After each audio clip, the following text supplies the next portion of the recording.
begin with breaking news on this opening weekend of the NFL season.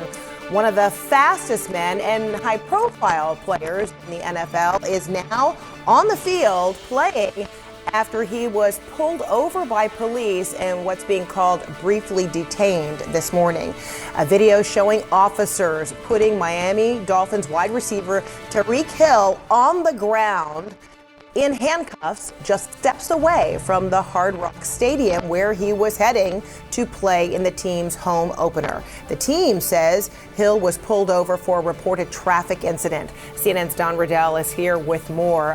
Don, what do we know about what preceded that traffic stop and then what happened? Well, we don't know much. I think what is absolutely clear, Fred, is that the biggest headline on the first full day of the new NFL season might well have been made face down on the pavement outside the stadium in Miami. These images are quite extraordinary when you consider the stature of Tyreek Hill and how he's regarded within the NFL and certainly within Miami.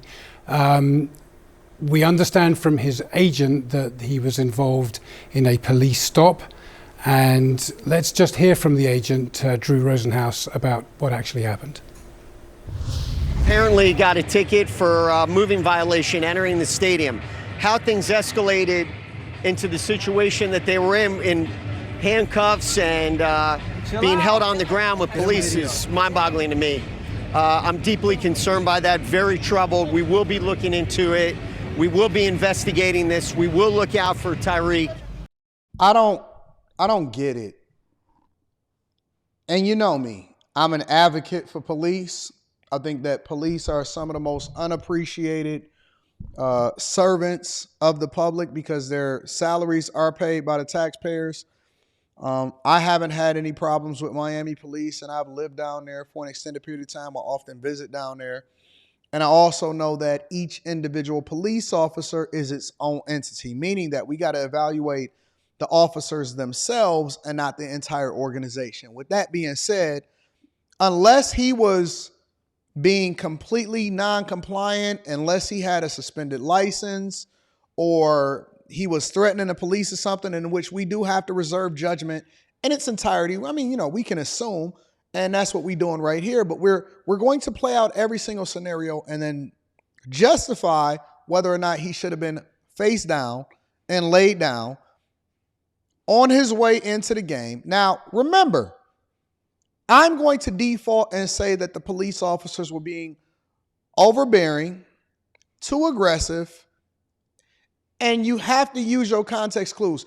It's not just a black and white situation. Let's say hypothetically that he was doing something that he wasn't supposed to do. He was speeding or whatever like that, right? Let's say hypothetically he got a little bit more belligerent than he was supposed to.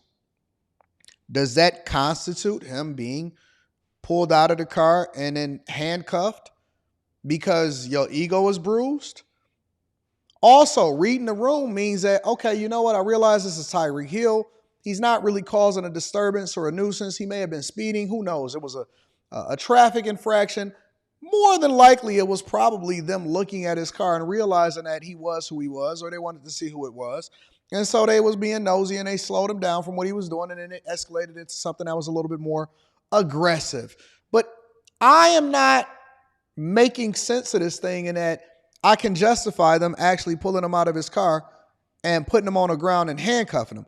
Like, why would you have to put him on the ground in order to handcuff him? Why wouldn't he be handcuffed if you just felt like it was a substance or it was a smell that you got or you seen something in his car that he wasn't supposed to have? Why wouldn't you just handcuff him? Why did he have to be on the ground? Why is it a humiliation tactic?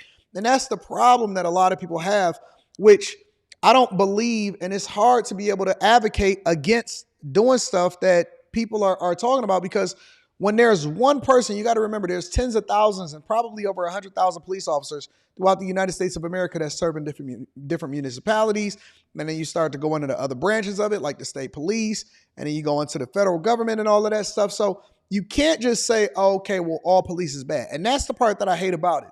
But when we evaluate this and we look at this picture right here, right, and you got three or four motorcycle cops that has him pulled over on the side of the road. He's in an exotic car. He steps away from Hard Rock Stadium. You know that he got to play on Sunday. And so now you go and embarrass him, or you make the situation more of what it is when it really ain't. And now you create a whole situation where now they got to, investigate. You're making it difficult for other police officers. Most police officers that you deal with, and I'm not even talking about on a Tyreek Hill level. If you're not doing nothing, you chill. Okay, you were speeding. They don't trip about it. They give you a ticket and they keep it moving. And I do think that it's a certain way that you can prevent yourself from getting into certain situations, how you talk and how you walk or whatever, because, communication is an art. However, it doesn't give them, you got to let certain stuff slide. You got to read the room. Okay, the dude is on his way he ain't committing no crimes. It ain't no domestic violence. It ain't no, crime of passion or something like that. Come on, man, let the dude move. Why you even want that level of visibility? Why not just build a good relationship and keep it moving? But no, they got to go ahead and cuff him on the ground. And, you got this motorcycle boots and stuff like that. Now you got everybody involved. It's a whole headline.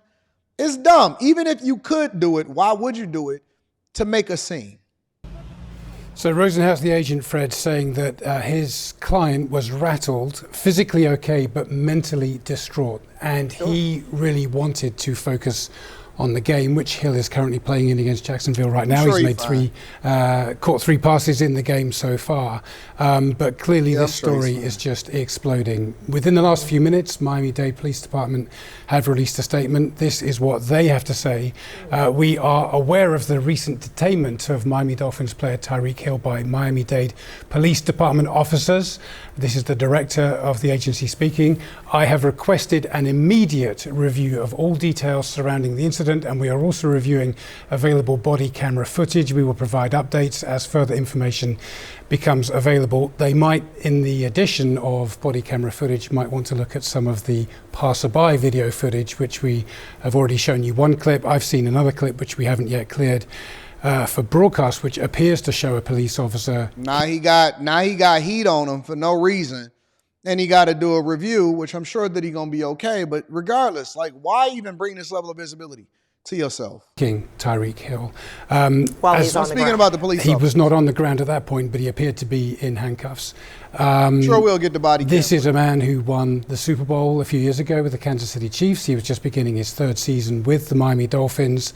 Last season, statistically, he was the top receiver in the league, so an absolute megastar within the NFL. And this is a story we're going to be hearing a lot more about in the coming hours and days.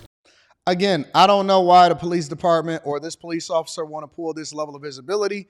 All it does is add to the trope or add to the stereotype of how people already feel about the police, and then the other good police officers is thrown into the mix too. Let me know what y'all think. Make sure y'all tap into the Patreon. Link is in the description. Also, Teach Hanley, 40% off your first order plus 20% off for life. I love y'all. I appreciate y'all.